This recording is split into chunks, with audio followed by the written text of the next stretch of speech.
Oi, oi! Oi, Eu oi. sou o Vitor Bastos, esse é o YouPixCast, o podcast da YouPix em parceria com a AppBedia. Esse episódio está sendo gravado direto do stand da Feira de Negócios no YouPix Summit, então se preparem para uma conversa intensa, cheia de provocações e histórias reais, que é isso que a gente gosta, né? Que o tema de hoje é influência para mobilizar, como criadores usam suas plataformas para gerar impacto, como marcas podem ir além do discurso e como tudo isso se traduz em relevância e pertencimento.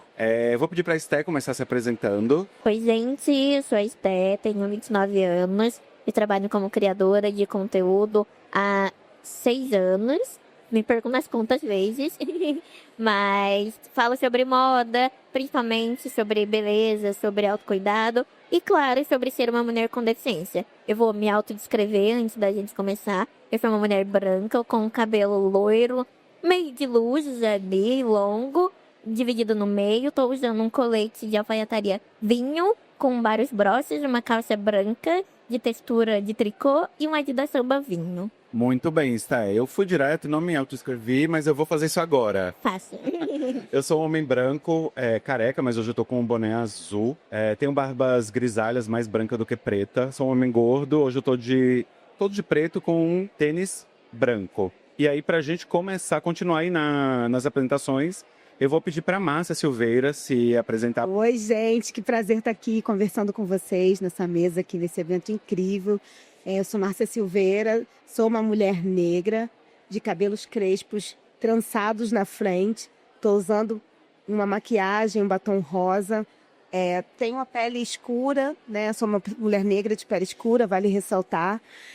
Sou uma mulher gorda. Estou usando um terninho azul claro, uma blusinha branca por dentro e sapatos prateados. Eu sou head de diversidade, equidade e inclusão para Advocacy e Influence dentro da L'Oréal Brasil, aqui tratando de assuntos de influência, principalmente da Creator Economy, mas também olhando para esse lado de diversidade, porque é importante ter uma pessoa ali, de fato, olhando pela diversidade, né? Precisa mesmo. E precisa ter alguém head para poder fazer a coisa acontecer. Sim. Tem que ser de cima para baixo também e ter essas pessoas envolvidas nessa temática. Sim. Vamos terminar as apresentações então agora com o Tássio, mais conhecido como herdeira da beleza, famosíssimo. Maravilhoso. Case em todos os lugares. Vamos lá.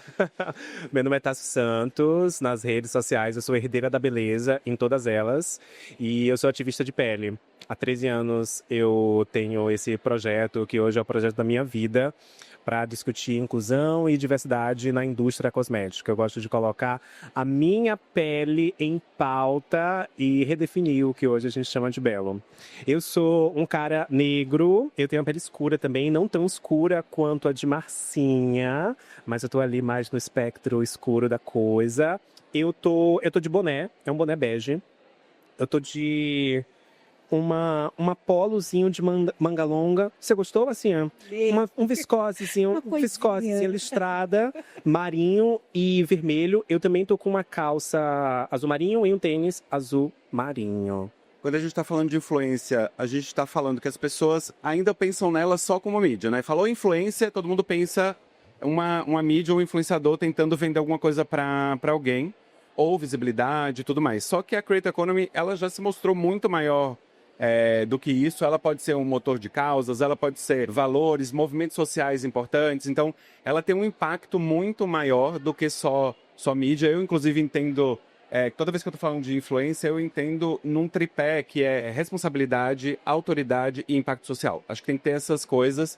Eu acho que ter número de seguidores é você ter mídia, você pode ter mais mídia, menos mídia, mas como sempre dizia a dona Bia Granja, mídia se compra, autoridade não. E muitas vezes a gente precisa ter pessoas relevantes, como vocês aqui, falando também pelas marcas para transferir autoridade para elas. E hoje a gente vai debater aqui como mobilizar de verdade, quando um creator consegue transformar sua comunidade em um espaço de propósito e pertencimento, e quando uma marca consegue apoiar causas de forma genuína, consistente e não apenas de fachada. E aí, nessas primeiras perguntas, eu vou pegar a perspectiva aqui primeiro dos creators, do Tássio e da Esté, e aí na sequência a gente já parte para o outro bloco. Então, Tássio, você que é referência quando o assunto é transformar sua voz em mobilização, como foi o momento em que você percebeu que sua influência poderia se tornar um motor de mudança real? Eu entendi isso logo cedo. Eu queria voltar na introdução que você fez, porque é engraçado, porque eu começo a trabalhar com marcas, não com publicidade. Porque eu já comecei a entrar no mercado de influência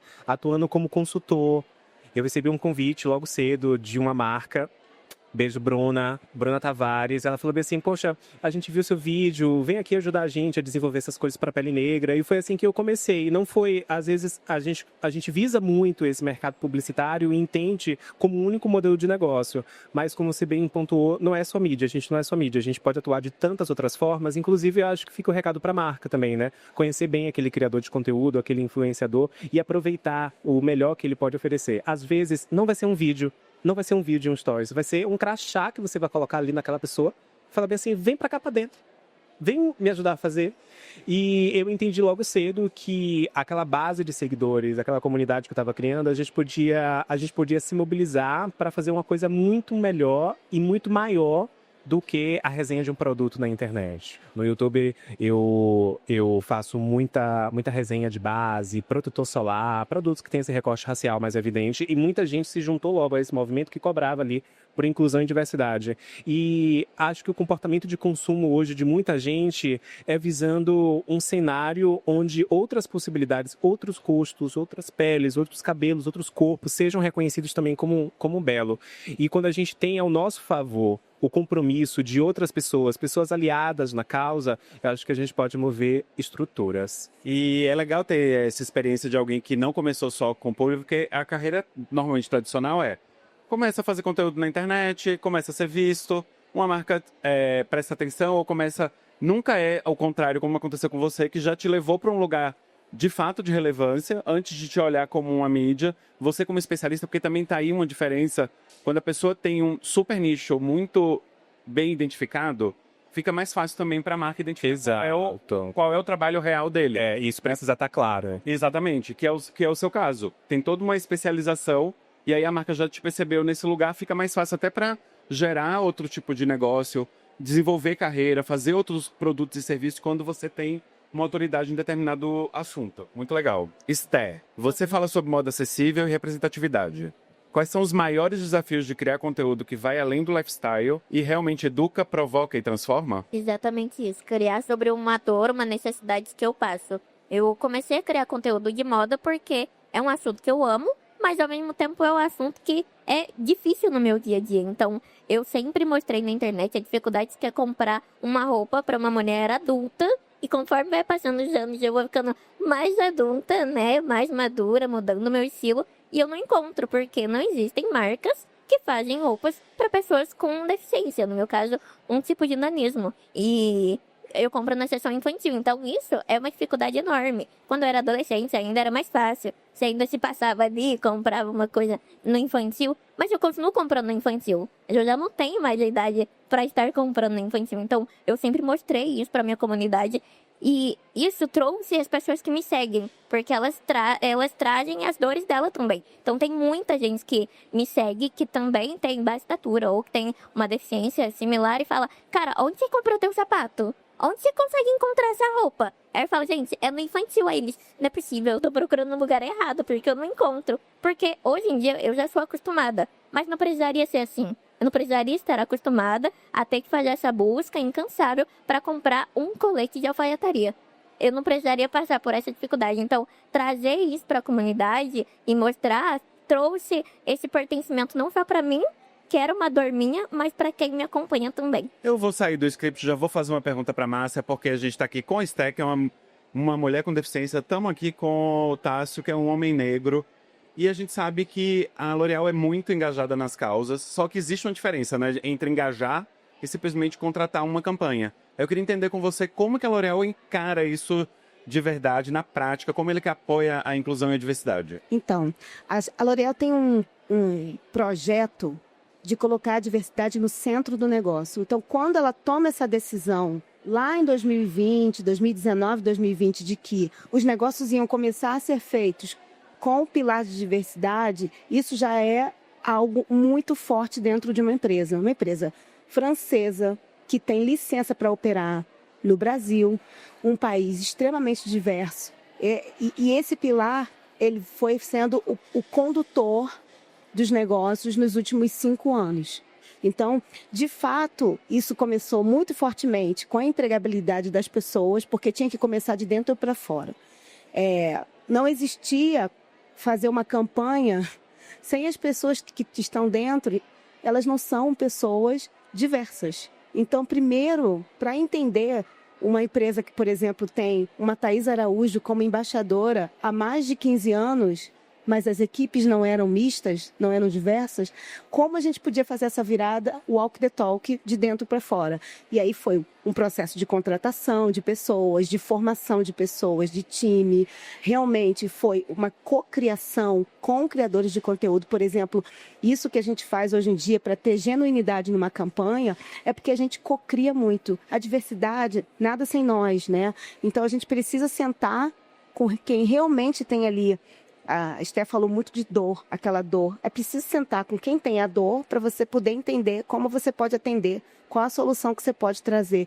E isso a L'Oréal se especializou muito, porque tem a chance de ter um laboratório no Rio de Janeiro, tem a chance de levar, por exemplo, o Tássio, por exemplo, um criador de conteúdo, para dentro do laboratório, para fazer junto, para entender como, né, Tássio, para entender realmente como a gente pode ouvir essa expertise de um outro lado. Então, quando você começa a fazer esse 360 de olhar a campanha por todas as frentes, e claro, você tem uma equipe diversa, você consegue realmente colocar algo muito mais genuíno para fora, né? Então, a campanha ela fica realmente entendendo o consumidor, se comunica mais, as pessoas têm aquela identificação, e aí é uma taxa de sucesso grande, né? Num país onde, por exemplo, 56% da população é negra, né? Você tem ali um público que estava represado. Quando você vê a diversidade por meio da beleza e com campanhas genuínas, com uma comunicação franca, você consegue realmente bons resultados. A gente estava falando isso na semana passada, né? Sobre a gente ocupar, às vezes, esses lugares, por exemplo, dentro de agências, dentro das empresas, que majoritariamente são ocupados por pessoas não diversas. E aí a gente vai falar de diversidade para elas. Não é que elas não sabem, elas não têm empatia. É que elas não sentem naquilo, na pele. Então é diferente, tem um peso diferente para elas do que para quem sente. Com certeza. E tem a real intenção da marca, né? A gente está falando da marca número 1 do mundo, gente, de beleza. Ela tem que ter a intenção de fazer essa virada de chave, porque ela carrega o mercado também. Então, é preciso ter ali quem movimente assim, a engrenagem, claro. A Márcia tocou em pontos muito importantes que passam pela base da diversidade, que é você ter pessoas diversas de fato nas organizações e não só ter a preocupação de contratar criadores diversos, palestrantes, seja o que for.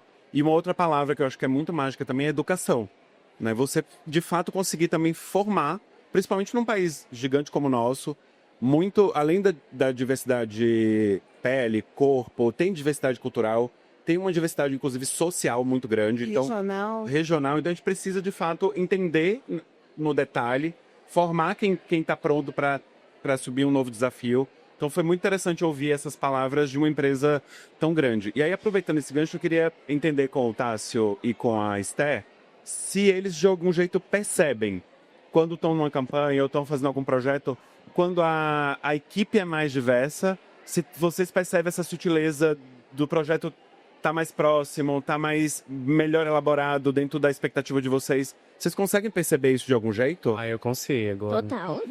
Fica bem nítido, até pelo tratamento, assim. Sim, parece que você fala e a pessoa te entende. E aí, quando você fala com alguém que não entende da sua dor, ela fica meio, não tô compreendendo. Eu acho que, todas as vezes que a gente participa de uma campanha, que a gente entra numa reunião, que a gente vê a carinha de todo mundo ali, fica muito claro pra gente, pelo menos pra mim, fica muito evidente qual é o cenário que eu estou adentrando. E claro que todo mundo pode ter diferentes motivações, claro que todo mundo pode se preocupar com essa pauta, mas às vezes, por não ter uma motivação pessoal muito evidente, como é o nosso caso, alguns deslizes podem acontecer. De fala.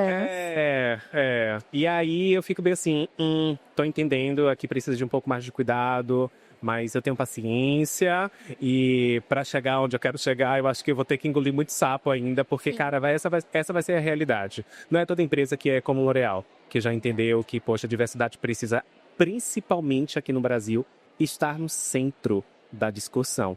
E quando as outras marcas de beleza, enquanto as outras marcas de beleza não se movimentam e vão pelo mesmo caminho, cara, a gente vai ter que ter estrutura, vai ter que ter toda uma musculatura social, mental, espiritual para aguentar algumas coisas que em prol de um futuro melhor, algumas pessoas, claro que não é todo mundo que precisa passar por isso, não é isso. Mas em prol de um futuro melhor, eu acho que, infelizmente, ainda faz parte. Então, respondendo a sua pergunta, sim, para mim fica muito evidente. Sabe que uma coisa que acontece, assim, bem interessante, é que quando você entra numa sala diversa como essa, e tem pessoas diversas, você não precisa estar se defendendo de algumas questões. Sim. Porque tem alguém que vai te defender. Principalmente se você está trazendo um criador de conteúdo. Aí você pode deixar aquele criador de conteúdo, por exemplo, nos sprints que a gente faz com a Spark, você pode deixar aquele criador de conteúdo falando e se comportando, e se tiver alguma questão, como você também entende, você vai pelo outro lado e resolve. Você faz uma pergunta diferente, Então, ter esse jogo de olhares, esse jogo de conversa dentro da sala, a gente até resolve questões que poderiam surgir naquela campanha e que a gente não estava nem tendo a noção, porque a gente tem uma conversa mais aberta.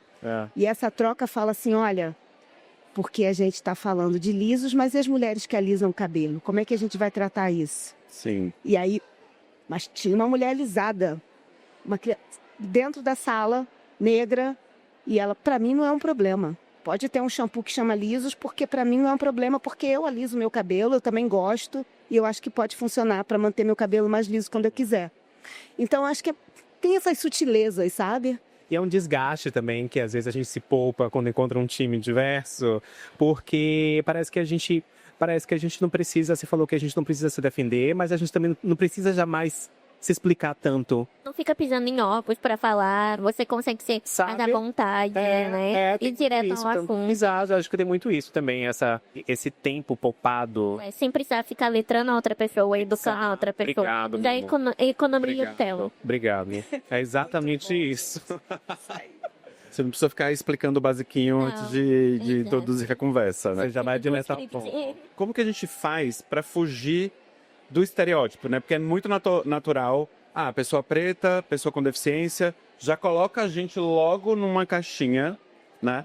E como que vocês fazem para sair desse estereótipo? Para não te colocar nesse lugar de ser o defensor dessa causa e tá sempre todo mundo te vendo como defensor ali da causa? Eu percebi que eu fazia muito isso no início, quando eu comecei a criar conteúdo, então eu batia muito na causa, mas no fundo eu não me sentia tão ativista da causa assim, porque eu não sou só isso, eu não sou só a minha deficiência. Eu não quero que as pessoas me conheçam só pela minha deficiência. Eu quero que elas me conheçam pelo meu trabalho, pelo que eu falo de moda. Então, eu fiz essa virada de chave no conteúdo e comecei a falar sobre o que eu quero ser reconhecida. É claro que eu vou falar sobre a minha vivência, sobre o que eu passo em relação à deficiência, mas eu não sou só isso. Então, quando alguém olhar pra mim, conhecer o meu trabalho, ela vai conhecer primeiro a Stephanie, que fala de moda, fala de beleza, e depois ela vai saber, ela tem uma deficiência. Mas isso é só uma característica minha. Então, faz parte da minha história, é uma característica, mas não me define. Então, trazer isso pro conteúdo, trazer isso, acho que como virada de chave mesmo, foi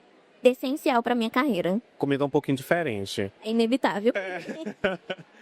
Eu entendo que eu também não sou minha pele, eu sou muito mais do que uma pessoa negra, só que o meu conteúdo na internet vai ter esse como um fio condutor. E essa foi uma decisão que eu tomei conscientemente quando eu percebi que eu tava sendo porta-voz de uma comunidade. Aí eu falei bem assim, acho que eu quero estar aqui então. Acho que eu não quero falar de moda, que também é um assunto que me interessa muito. Eu não quero falar sobre, sei lá, filme de terror, que eu sou cinéfilo, eu adoro. Não sabia disso. Eu sou.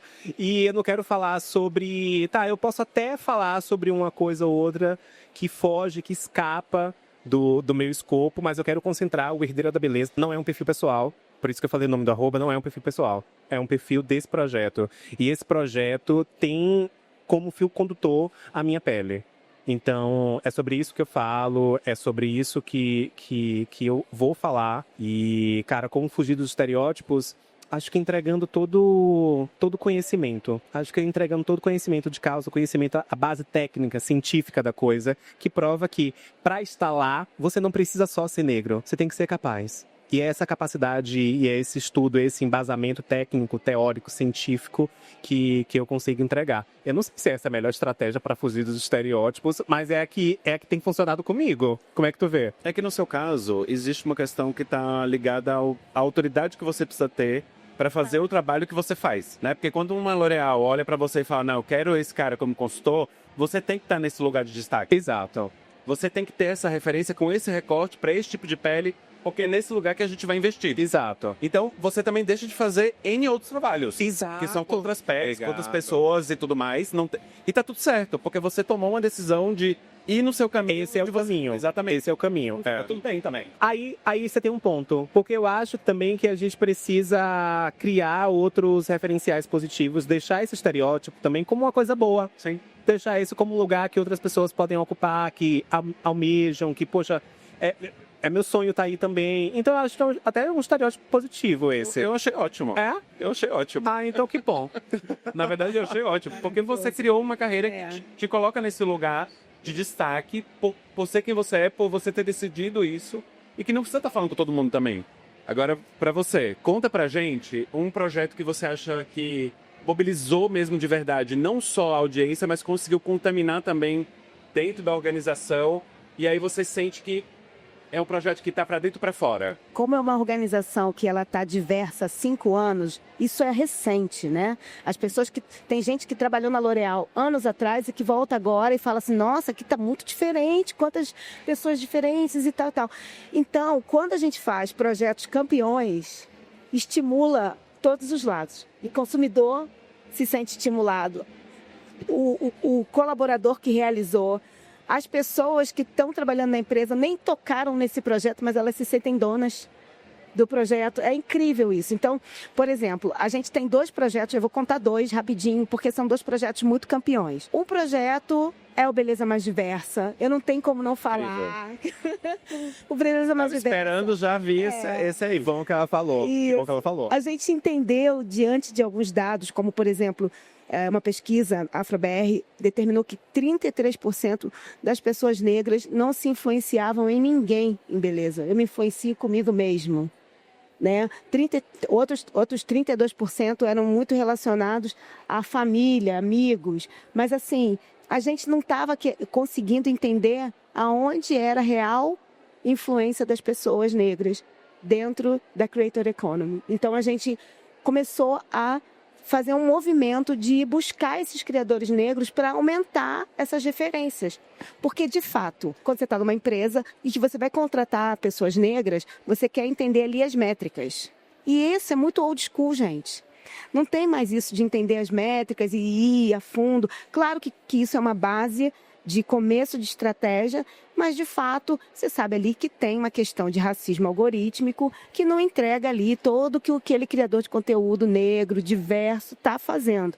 Então, de fato, a gente fez um movimento, se unindo a YouPix como um pilar de educação, se unindo ao TikTok como uma plataforma forte no mercado, fazendo um ecossistema com a marca, com a L'Oréal, e criamos o projeto Beleza Mais Diversa para acelerar a carreira de criadores de conteúdos negros. A gente deu as aulas, a gente deu os produtos para que eles pudessem treinar, a gente colocou desafios para essa turma, tudo com um conceito muito estruturado de realmente do que é de mais mainstream na Creators Economy, trazido pela YouPix, com o TikTok postando e boostando. Então, a gente ainda colocou mídia nesses conteúdos. A mídia foi necessária para que essas pessoas fossem mais vistas mesmo por meio de uma empresa que é uma das maiores anunciantes. A gente está concorrendo como anunciante ao Prêmio Caboré esse ano, L'Oréal. Então, não é qualquer coisa, sabe? A gente precisava fazer com que todo esse ecossistema funcionasse para que essas pessoas pudessem performar. E aí foi, de fato, um sucesso. Para vocês terem uma ideia, nosso principal KPI, né, índice de como a gente está indo bem na L'Oréal, é o Share of Influence. E o nosso Share of Influence de setembro, quando acabou a formatura de todos esses criadores de conteúdo, ele teve a maior participação de investimento de uma das marcas. Se fôssemos uma marca L'Oréal, foi o Beleza Mais Diversa, que é um programa, não é uma marca L'Oréal, que contribuiu para esse Share of Influence desse mês. Então, foi uma taxa de sucesso muito grande, muitas menções, né, muitas visualizações que fizeram com que esses criadores de conteúdo aparecessem não só para a L'Oréal, para as marcas L'Oréal, mas que eles fossem contratados por outras marcas. Então, principalmente no setor de beleza, todo mundo fez a concorrência e isso é ótimo. Em diversidade não existe concorrência. A gente precisa realmente ser plural no mercado e isso possibilitou que eles pudessem ter realmente uma movimentação social, né? Uma ascensão social por meio de um novo trabalho.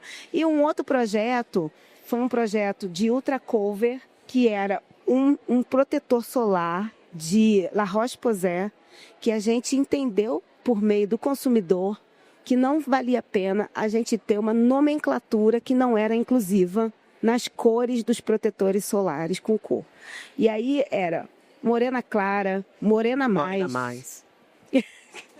Tássio fez coro, porque isso foi o case. Quando você começa a trabalhar com pessoas negras, elas, dentro da empresa, se incomodam com aquele nome. E foi um estudo grande, transformou toda a nomenclatura de cores da L'Oréal em números, tornando super inclusivo. Eu sou o número 6, para mim é ótimo. Entrou entre o 5 e o 6, tem hora que eu estou mais 5, tem hora que eu estou mais 6. E assim, é muito tranquilo para escolher o protetor solar. E esse case... Quando a gente foi para o mercado com esse case, a gente aumentou as vendas de Ultra Cover de La Roche-Posay imensamente, justamente porque a gente teve um tratamento inclusivo por meio das embalagens, por meio das cores, que foram muito testadas, e também por meio da comunicação. Então, você entrava numa droga raia, tinha uma mulher negra enorme. Você entrava nos lugares e você tinha campanha ali com pessoas negras, sobretudo usando protetor solar, porque as pessoas negras não usam protetor solar. É um mito acreditar que não precisam. Então, até nessa parte educacional de saúde, esse projeto fez uma virada de chave também. Então, assim, muito orgulho quando você realmente consegue colocar na rua e trazer esse respaldo, né, de diversidade para uma marca de beleza. Vamos dar umas provocações aqui para a gente poder ir já daqui a pouco encaminhando para o final, infelizmente. E aí eu vou fazer essa pergunta para todo mundo. Influência com causa ainda é visto como menos rentável do que influência para vendas? O mercado ainda prefere os vendedores a mobilizadores? Total. Eu acho que sim. Total. Quando você bate na tecla de uma causa, você pega a bandeira, aquela bandeira, e você fala, se você fala realmente criticando, você é visto como o Sato. E aí parece que as marcas falam, ai, fala, Sata. Ah lá, ó, a Sata vai falar. Porque eles não querem isso. Eles querem quem fale com um pouquinho de delicadeza. Você pode até falar, mas... Discurso mais moderado. Exato, um discurso que afronte menos o público, que afronte menos a sociedade. Aí você até aceita, mas pegar a bandeira mesmo não é visto como rentável. Então, já que estamos nessa, Tássio, se você tivesse que dar uma bronca pública nas marcas agora, qual seria? O tempo que a gente tem para criar o conteúdo, talvez seja o que mais está me pegando ultimamente. Porque por algum motivo estão esquecendo que a gente precisa testar o produto e estão ignorando esse tempo. É para ontem, tudo para ontem. Depois de amanhã. Exato. No máximo, o brief chega hoje, depois de amanhã tem que estar no ar. Normalmente o negócio tem uma semana de duração, mas você pode criar e produzir para amanhã. Exato. E aí deixa a parte da criatividade com a gente, mas depois quer mexer no roteiro inteiro, aí eu fico sem entender. Vou mesmo. Aí eu fico sem entender. Eu realmente acho que quando a parte criativa fica com o criador, a campanha é mais bem sucedida. Ainda assim, eu vou precisar de um briefing. Também não é para jogar tudo no meu colo, não. Eu ainda vou precisar de um briefing. Mas, a parte criativa tá com você. Aí depois quer mexer no roteiro todo? Não, pelo amor de Deus. E o tempo também para testar os produtos que o pessoal já manda, já fala assim, que dia você consegue, que hora você consegue amanhã entregar? Eu falo, oi? Não, meu amor, tem que testar, calma. Vamos com calma. E tem um processo, né, gente, que as pessoas não entendem. No caso de produto, tem que testar o produto, ler aquele roteiro, entender o roteiro, tirar dúvida, adaptar aquele roteiro para uma linguagem de vocês, para o criativo seja o mais próximo possível dentro da comunidade de vocês. Aí vocês criam esse roteiro. Depois desse roteiro, tem que pensar na estratégia de como você transforma esse roteiro num conteúdo criativo que fale com a linguagem de vocês. Pensar na estratégia de distribuição, qual é o melhor horário, em que momento eu faço. Gente, isso... Ninguém tá nem aí, tá? Não, já vão direto pro... posta amanhã? E aí esquecemos todas as A L'Oréal etapas. não faz isso, tá? É Olha, defensora, ó. Não, mas é defensora. uma das únicas que a gente tem mais liberdade criativa e que não é o prazo tão corrido. E você sabe que é verdade. Olha, tô até calada, gente. Né? Falem por mim. Mas, de fato, essa dor da organização é uma dor também de quem está do lado de dentro. Porque a gente precisa entregar o briefing, precisa realmente ter aquele... a campanha, ela tem um prazo de ativação. E a gente precisa realmente estar muito organizado com isso. Na L'Oréal tem um mantra da antecipação. Tem um mantra. Olha a antecipação. Olha, precisamos da antecipação. A antecipação, ela garante que o fluxo seja um pouco melhor. Então, isso é uma fortaleza, assim, do negócio. Eu entendo o seu lado. Eu sei que a pressão também existe do outro lado do balcão. Mas se eu puder aqui trazer uma mensagem de esperança e dar uma dica, seria que assim que, por exemplo, assim que fechou o trabalho, assim que mandou o e-mail lá, confirmando a proposta, orçamento aprovado, tá, não sei o quê, já manda o produto pra gente, porque isso já adianta também o nosso lado. Não espera o brief ficar pronto para depois fazer o seed. Não, já aprovou, já manda. Até porque quando aprova a campanha, a gente já sabe qual é o produto. Né? Já sabe qual é o produto. Já manda, porque aí eu acho que já facilita nosso lado também. Pelo menos essa parte que eu falei na questão do respeitar os prazos, já facilita muito minha vida. Facilita. No caso, a gente botou você dentro do laboratório, né? Aí, bom, aí já era. Até antes. Até antes. Já tocou lá no balde. Mentira. Marcinha fala, né? Eu tô lá com a luva. Isso. Tô lá com a biossegurança. Isso. Não, tô respeitando o processo. Viu? Assim, por favor, fale do L'Oréal Paris. A minha participação que você já falou aqui no assunto, fala pro povo o que é. Não, a gente lançou agora, o último lançamento de L'Oréal Paris é o efeito Makeup. É um protetor solar com cor, nesse range de cores aqui, ó, de numérico. A gente ainda vai lançar mais alguns números. Estou trabalhando nos próximos, porque a gente tem, né, muitos subtons. A comunidade negra, ela é bem colorida. Né? Então, a gente precisa realmente aumentar o número de tons. E esse protetor solar, ele realmente adere na pele, ele não tem transferência. Então, você realmente consegue ali ter a proteção e a cor, o ideal para o seu dia a dia corrido e ter essa co-construção, repito, foi fundamental para que a gente pudesse lançar um produto muito genuíno no mercado que está agora, está quente, ele acabou de ser lançado.